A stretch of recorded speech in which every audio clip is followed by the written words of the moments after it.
मांस खातो, मी मटण खातो, मी मच्छी खातो, तुम्ही कोणी ना मला सांगणार आहे की तुम्ही मटण खाता, मच्छी खाता, मांस खाता, ते काय चुकीचं आहे? खातो, आम्हाला काही भीती नाहीये. मला एकच आता विषय पडलेला आहे, जर तुम्ही राऊत साहेब तुम्हाला जिंकायला लागेल तिथे, कारण मटण मांस मच्छी भाजपवाले वरतून बोलतात, मग इथे कोंबड्यांचं काय होणार? हा हो, पण त्यांचा धंदा बंद होईल. ते जाऊ दे, मग त्यांनी बंद करण्यापेक्षा तुम्हीच बंद करून टाका धंदा त्यांचा. पण आज आपण पाहतोय मटण मांस मच्छीवर प्रचार सुरू झालेला आहे. आज आपण पाहतोय भलत्याच विषयाकडे चाललेले आहे. आणि आज तुम्हाला सांगतो, मी पुन्हा एकदा सांगतोय, मी हे परत परत सगळ्या सभेत सांगत असतो की भाजपा ही निवडणूक जिंकत नाही, हे लिहून घ्या. आणि हे काही मी हवेतलं बोलत नाहीये. मी काही पॉलिटिकल रीडिंग करत असतो, काही राजकीय गोष्टी वाचत असतो, बघत असतो, ऑब्झर्वेशन असतं. त्याच्यात पहिला इंडिकेटर, जेव्हा जेव्हा भाजप कुठचंही राज्य हरायला येतं तेव्हा पहिली गोष्ट ते करतं म्हणजे हिंदू मुस्लिम वाद निर्माण करतं, दंगली निर्माण करण्याचा प्रयत्न करतात, हिंदू मुस्लिमवर बोलायला प्रयत्न करतात. ते नाही झालं तर मग पाकिस्तानवर बोलायचा प्रयत्न करतात, ते नाही झालं तर मग हिंदू मध्ये जातींमध्ये वाद निर्माण करण्याचा प्रयत्न करतात. पाकिस्तानवर बोलायचे भाजपला अधिकारच नाही, कारण जे पाकिस्तानबद्दल तुम्ही बोलताय, इंदिराजींनी त्या पाकिस्तानचे 2 तुकडे काही वर्षांपूर्वी केले होते. तशी हिंमत जरा दाखवा आणि चीनवर बोला, असं मी भाजपला आज सांगत आहे. चीनवर बोलायची हिंमत नाही. पण आज 10 वर्षानंतर काही करण्यासारखं नाही, काही दाखवण्यासारखं नाही. आणि 10 वर्षानंतर आत्ताच्या या अर्थसंकल्पामध्ये निर्मला सीतारामन ताईंना, जे आपले अर्थमंत्री आहेत, त्यांना अर्थसंकल्प सादर करत असताना असा शोध लागलेला आहे की ह्या देशामध्ये 4 जाती आहेत, 4 प्रमुख जाती आहेत. त्यांनी सांगितलं आता आम्ही ह्यांची सेवा करणार, ह्या 4 जातींची सेवा करणार. माहिती आहे कुठच्या जाती त्यांनी सांगितलं?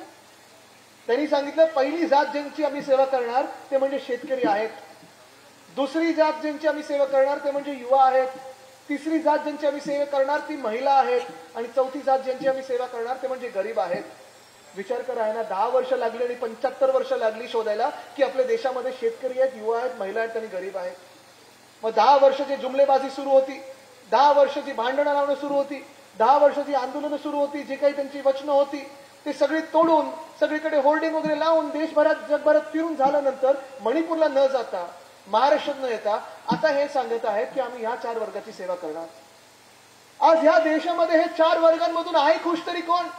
आज आपण पाहतोय शेतकरी वर्ग जो आहे संपूर्ण महाराष्ट्रात, इथे बागायतदार असतील, आपले विदर्भातले शेतकरी असतील, आपले मराठवाड्यातले शेतकरी असतील, उत्तर भारतातले असतील, सगळेच शेतकरी असतील. आज तुम्ही मला सांगा, जिथे जिथे प्रत्येक जिल्ह्यात मी जात आहे, गेल्या 2-2.5 वर्षात जेव्हाही आपत्ती आली, 5 वर्षात पूर्णपणे, पण गेल्या 2-2.5 वर्षात या मिंदे सरकारच्या जेव्हा जेव्हा आपत्ती आली, मी त्यांच्या बांधावर गेलो होतो आणि मला सगळेजण सांगतात, शेतकरी बांधव मला सांगत असतात समोर, त्यांच्या भाषेत सांगतात की आदित्य घरी जाऊन सांगा, उद्धव बाळासाहेब ठाकरेंनी जी कर्जमुक्ती आम्हाला सांगितली होती ती आमच्या खात्यापर्यंत पोहोचली, पण या मिंदे सरकारची, या खोके सरकारचा 1 रुपया आमच्यापर्यंत पोहोचलेला नाहीये.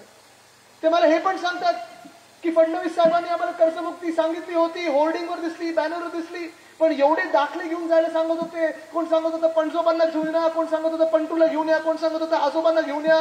आम्हाला हे जमलं नाही. उद्धव साहेबांनी आम्हाला कर्जमुक्ती आमच्या एका बोटावर दिली, त्या उद्धव साहेबांच्या सोबत आम्ही आहोत, उद्धव बाळासाहेब ठाकरेंच्या सोबत आहोत. हे शेतकरी बांधव मला सांगतात की महाविकास आघाडीच्या काळात जेव्हा जेव्हा आमच्यावर आपत्ती आली होती, मग गारपीट असेल, अवकाळी पाऊस असेल, वादळ असेल, सुखा दुष्काळ असेल, ओला दुष्काळ असेल, दुष्काळ ओला दुष्काळ असेल, तेव्हा तेव्हा जी काही मदत तुमचं सरकार करू शकलं, कारण कोविडचा काळ चालू होता, अर्थचक्र बंद पडलं होतं, जेवढीही मदत तुम्ही करू शकलात तेवढी आम्हाला मदत आली. पण या भाजपच्या काळात, या मिंदे सरकारच्या काळात 1 रुपयाची मदत आम्हाला आली नाही.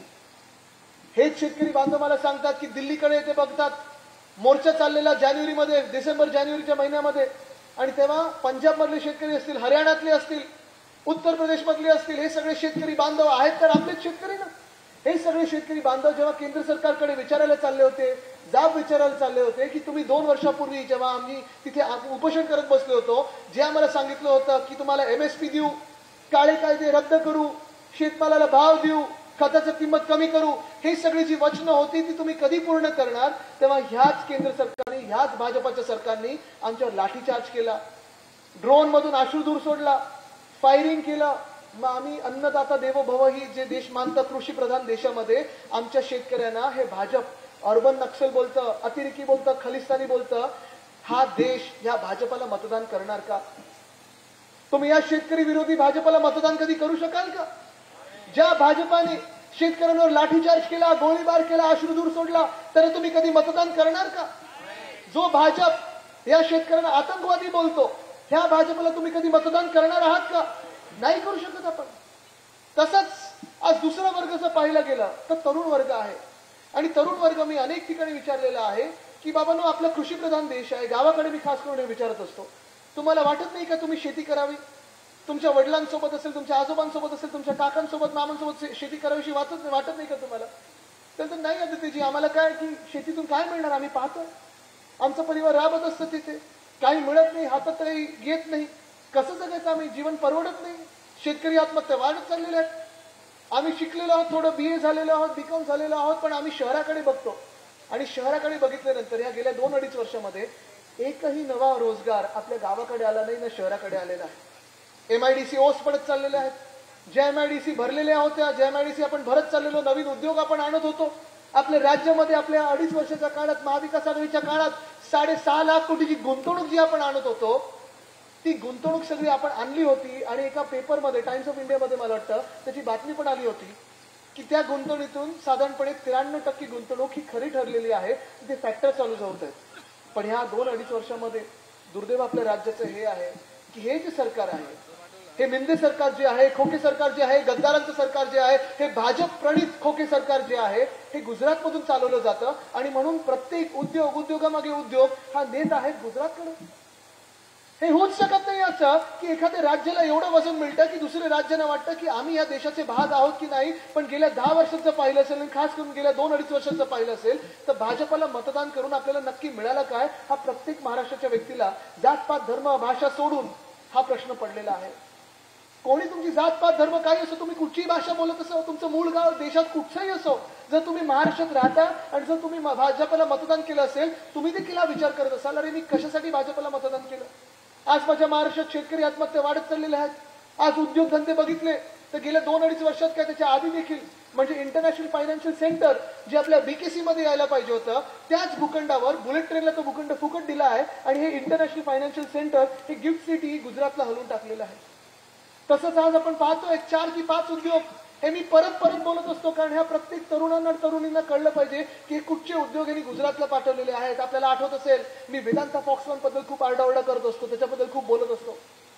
दुःख मला झालेलं आहे, वेदना पोचलेल्या ह्याच गोष्टीच्या की जे वेदांता फॉक्सकॉन साधारणपणे 2.25 लाख कोटीची गुंतवणूक आपल्या राज्यात आली असती. 1 लाख तरुणींना नुसतं महाराष्ट्रातून नाही तर देशभरातून रोजगार आपण ह्या महाराष्ट्रात देऊ शकलो असतो. जास्तीत जास्त 80% रोजगार आपल्या भूमिपुत्रांना मिळाला असता. हाच वेदांता फॉक्सकॉनचा उद्योग, त्याच्यासोबत 160 छोट्या मोठ्या क्लस्टर इंडस्ट्रीज येणार होत्या. मे मध्ये मी डॅव्हॉसला गेलो होतो. तिथे सुभाष देसाई साहेब, नितीन राऊत साहेब, मी त्यांची चर्चा झाली आमची. जून पर्यंत आपलं सरकार बदलेपर्यंत हा उद्योग वेदांता फॉक्सकॉनचा तळेगावमध्ये आपण आणणार होतो. जागा ठरली, सगळं ठरलं, पण सरकार बदललं. सरकार बदलल्यानंतर मिंदे सरकार आपल्या डोक्यावर बसलं, एक अवकाळी सरकार आपल्या डोक्यावर बसलं. आणि ह्या सरकारने वेदांता फॉक्सकॉनला पाठवलं कुठे? हो, पाठवलं कुठे? गुजरात. रोह्यामध्ये आपण बल्क ड्रग पार्क आणणार होतो. केंद्र सरकारची स्कीम आहे, 3 राज्यांना मिळणार होती. आपण अप्लाय केलं होतं. जर आपलं राज्य असतं तर आपल्याला 100% आलं असतं. ते महाविकास आघाडी सरकारने जे ऍप्लिकेशन दिलं होतं केंद्र सरकारला, तसं जर पाहिलं गेलं तर बल्क ड्रग पार्क असेल, मेडिकल डिव्हाइस पार्क, जे आपण छत्रपती संभाजीनगरमध्ये आणणार होतो, ऑरिक सिटीमध्ये आणणार होतो, हे दोन्ही गोष्टी महाराष्ट्रातून जाऊच शकल्या नसत्या. कारण आपण बल्क ड्रग्स मध्ये असू, मेडिकल डिव्हाइस मध्ये असू, महाराष्ट्र हा देशात नंबर 1 वर आहे. लॉजिकनी पहा, आपल्या ऍप्लिकेशननी पहा, सगळं जे काही जोडायचं असेल ते जोडलं तरी महाराष्ट्राला मिळू शकत नाही, असं होऊच शकत नव्हतं. पण हे दोन्ही मोठे उद्योग, हे दोन्ही मोठे पार्क, ज्याच्यात वेगळ्या इंडस्ट्रीज आल्या असत्या, बल्क ड्रग्सच्या आल्या असत्या, औषध बनवणाऱ्या आल्या असत्या, इंजेक्शन बनवणाऱ्या आल्या असत्या, हे सगळं पाठवलं तरी गुजरातला. सोलर एनर्जी इक्विपमेंट पार्क पाठवलं तरी गुजरातला. ते अमरावती जवळ येणार होतं. नागपूर जवळ मिहान इथे आपण एअरबस टाटा त्यांना आणत होतो, ते देखील पाठवलं गुजरातला. आणि आपली वर्ल्ड कपची फायनल पण यांनी पाठवली गुजरातला. जसं 40 गद्दार यांनी पाठवले होते गुजरातला, तसं सगळं काही पाठवतात गुजरातला. गुजरातला मिळण्याशी माझा काही वाद नाहीये, गुजरातची माझा वैयक्तिक वाद नाहीच आहे. मुळे जे काही गुजरातच्या हक्काचं आहे ते त्यांना मिळालंच पाहिजे. आसामचं असेल, केरळचं असेल, तामिळनाडूचं असेल, जे काही त्यांच्या हक्काचं आहे त्यांना मिळालंच पाहिजे. मला राग ह्याच गोष्टीचा येतो की आपल्या हक्काचा घास आपल्या हातातून जेव्हा खेचतात आणि गुजरातच्या घशात टाकतात, तिथे मला राग येतो. तिथे मी नडणार म्हणजे नडणारच. ही निवडणूक आपल्या स्वाभिमानाबद्दल आहे.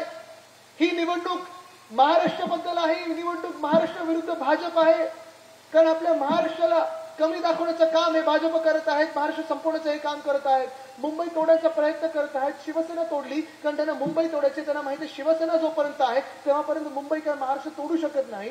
पण मुंबईचं महत्व कमी करा, महाराष्ट्राचं महत्व कमी करा, महाराष्ट्रातले उद्योग तिथे न्या, म्हणजे महाराष्ट्राची जी आर्थिक शक्ती आहे ती कमी होईल आणि महाराष्ट्राची आर्थिक आघाडी कमी झाल्यानंतर देशातलं महाराष्ट्राचं महत्व कमी होईल.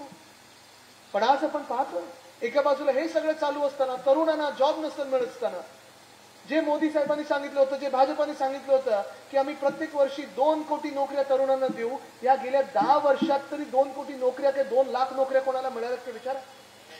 प्रत्येकाला वाटतं त्याला मिळाले असेल, मलाच मिळाले नाही कारण मी त्याच्यापेक्षा कमी आहे. पण इथे सगळे जे कोणी आहेत सुशिक्षित तरुणांना आज नोकऱ्या मिळत नाही आहेत. आणि आज ज्यांच्याकडे नोकऱ्या आहेत, जे कामगार आहेत, जे मोठ्या मोठ्या इंडस्ट्रीमध्ये आहेत, ते कामगार कायदे देखील या भाजपला बदलायचे आहेत. फिक्स्ड टर्म एम्प्लॉयमेंट असेल, कॉन्ट्रॅक्ट लेबर असेल, हे त्यांना वाढवायचं आहे आणि परमनंट लेबर हे कमी करायचं आहे. आज आपण पाहतो ना, हे जसं आहे तसं नोकर भरती असेल, पोलीस भरती असेल, तलाठी भरती असेल. आज मी पाहिलं, आज काहीतरी आकडा आलेला आहे की 17,000 पोस्टसाठी 17 लाख लोकांनी ऍप्लिकेशन दिले पोलिसांमध्ये. 71 कोटी या राज्य सरकारने गोळा केलेले आहेत. ते 71 कोटी सरकारच्या खात्यात गेलेले आहेत. पण जे बिचारे तिथे जाऊन रनिंग करतात, फिजिकल देतात, पेपर लिहितात, त्यांच्यातून किती लोकांना, किती तरुण मुला मुलींना नोकऱ्या मिळणार आहेत हा मोठा प्रश्न आहे. बरं, हे सगळं झाल्यानंतर तुम्ही पास झाल्यानंतर बदली पोस्टिंगसाठी, एसपी, डीएसपी वगैरेसाठी, कलेक्टरसाठी पण आज एक गद्दार गँग जी आहे, भाजपची गँग जी आहे, ती बोली लावत आहे की किती खोके देता म्हणजे आम्ही तुम्ही त्या पदावर बसवतो. हे असं राज्य चालू शकत नाही. एका बाजूला आपण पाहतोय की तरुणांना जॉब नाही, ना सरकारी क्षेत्रात आहे, ना प्रायव्हेट उद्योगात आहे. पण दुसऱ्या बाजूला जर पाहिलं गेलं तर तिसरा वर्ग जो आहे, जो महत्वाचा वर्ग आहे, या देशातला महत्वाचा जो वर्ग आहे तो म्हणजे महिला. आज महिलांना मी विचारत आहे, ते मोठ्या संख्येत महिला आलेल्या आहेत. तुम्हाला या भाजपच्या राज्यात सुरक्षित वाटतंय का? आज अनेक गोष्टी आपल्या डोळ्यासमोर येत आहेत. सुरुवात करायची तरी कुठून करायची? आज ते पेपरमध्ये तुम्ही वाचलं असेल, त्या माणसाचं नाव पण घ्यायला मला लाज वाटते. काय रेवण्णा की काय त्याचं नाव आहे? केवढे त्याचे व्हिडिओ आले ना, प्रज्वल रेवण्णाचे केवढे व्हिडिओ आले ना, 2 की 2,500 व्हिडिओ आहेत रेप करताना. सुसाट सुटला होता तो. भाजपला हे माहिती होतं, भाजपचं राज्य ते झालं होतं. आणि तरी देखील भाजपचे सर्वोच्च नेते जे असतील, मोठे मोठे मंत्री असतील, त्या रेवण्णाच्या प्रचाराला गेले होते. प्रचार संपला, मतदान संपलं आणि त्या दिवशी त्या रेवण्णाला जर्मनीला पाठवायला, तिथे पळून जायला त्यांनी मदत केली. एका बाजूला आपण पाहतोय अरविंद केजरीवाल साहेबांसारखे मुख्यमंत्री, हेमंत सोरेन साहेबांसारखे मुख्यमंत्री, अनेक राजकीय नेते, त्यांचा नुसतं दोष हा आहे, त्यांचा क्राईम एवढाच आहे, त्यांचा अपराध एवढाच आहे की ते सत्य बोलतात आणि भाजपच्या विरोधात बोलतात. त्यांना आत टाकलेलं आहे, जेलमध्ये टाकलेलं आहे. पण या रेवण्णासारख्या राक्षसाला अटक करण्याची किंवा परत आणण्याची हिंमत भाजप दाखवत नाही. अशा राज्यात आपण कसं सुरक्षित राहणार? हेच गुंड मंत्रालयात जाऊन रील बनवत असतात, हेच गुंड आता प्रचारात फिरणार आहेत, हेच गुंड तुमच्या विरोधात वापरले जाणार आहात. पण यांना न घाबरता आपल्याला यांना टक्कर द्यायला लागेल. कारण जर आपण यांना आत्ता संपवलं नाही राजकीय हेतूने तर हे आपल्या डोक्यावर बसतील. असेच जर आपण पाहिलं गेलं तर या मंत्रिमंडळात, या खोके सरकारच्या मंत्रिमंडळात 2 असे मंत्री आहेत. एका मंत्र्यांनी सुप्रियाताईंना घाणेरडे शिव्या दिलेल्या आहेत. अक्षरशः घाणेरडे शिव्या 16 की 17 वेळा टीव्हीवर दिलेत, चॅनलवर दिलेल्या आहेत.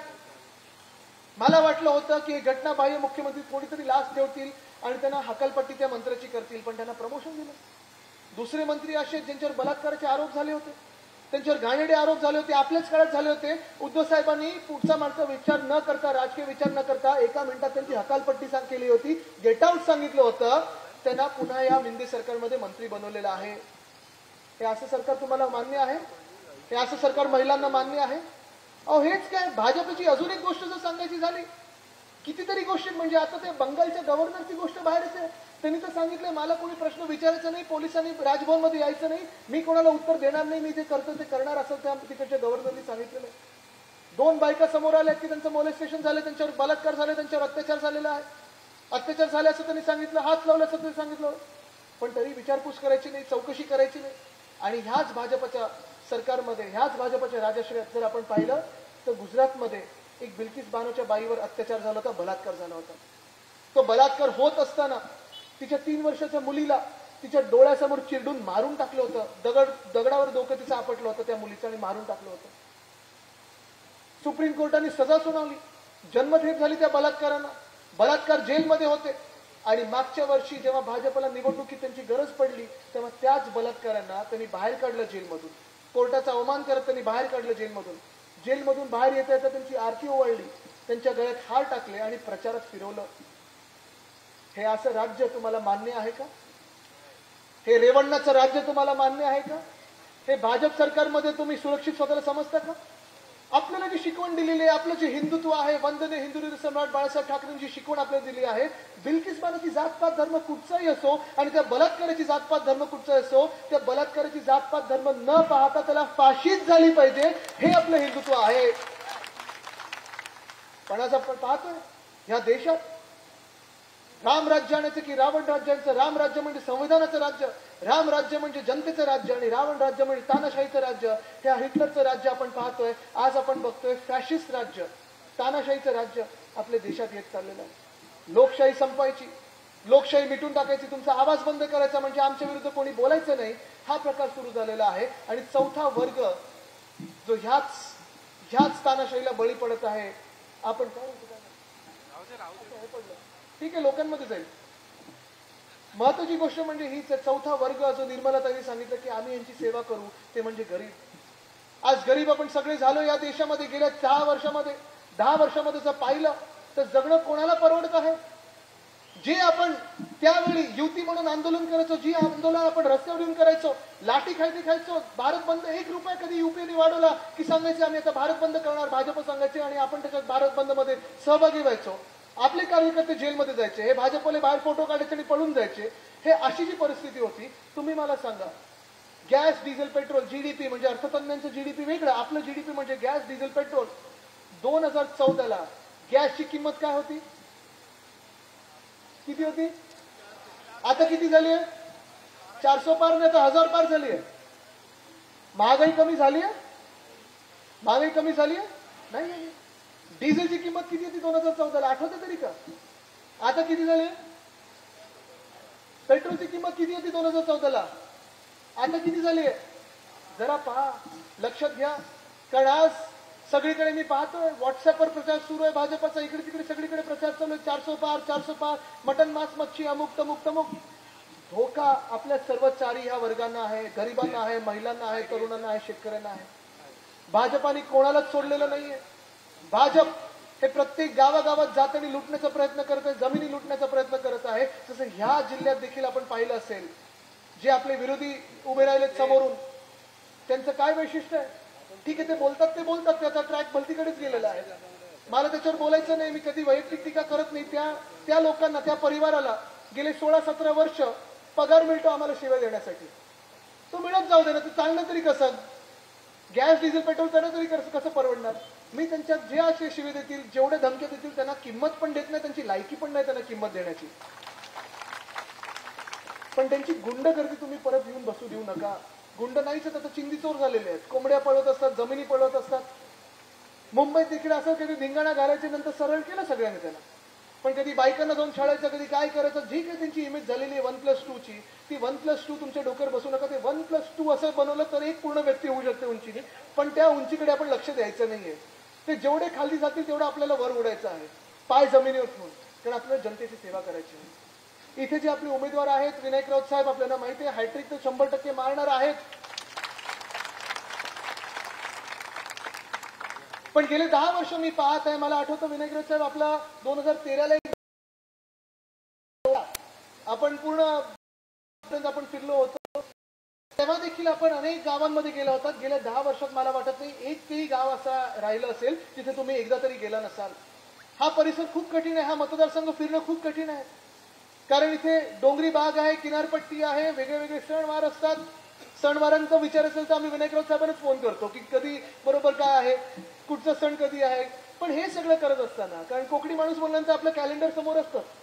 पण मला आठवतं गेले 5 वर्षामध्ये असेल, गेले 2.5 वर्षामध्ये असेल, आपल्या म्हणजे महाविकास आघाडीच्या काळात असेल, विनायक राऊत साहेब दिसले की मला कळलं. म्हणजे वर्षा बंगल्यावर उद्धव साहेब जेव्हा मुख्यमंत्री म्हणून काम करायला यायचे किंवा मंत्रालयात असायचे किंवा मातोश्रीला असायचे, जेव्हा जेव्हा विनायक राऊत साहेब दिसायचे मला कळायचं की चला कोकणाला फंड मिळत आहे. ती न्यायिक कन्सेप्ट बरोबर आहे. म्हणजे केंद्र सरकारकडून पैसे आणायचे असेल किंवा इथे राज्य सरकारकडून आणायचे असेल, विकास कसा करायचा आणि सगळ्यांना सोबत कसं घेऊन करायचं, जातपात धर्म न बघता लोकांची सेवा कशी करायची ती त्यांच्यात मी पाहिली आहे.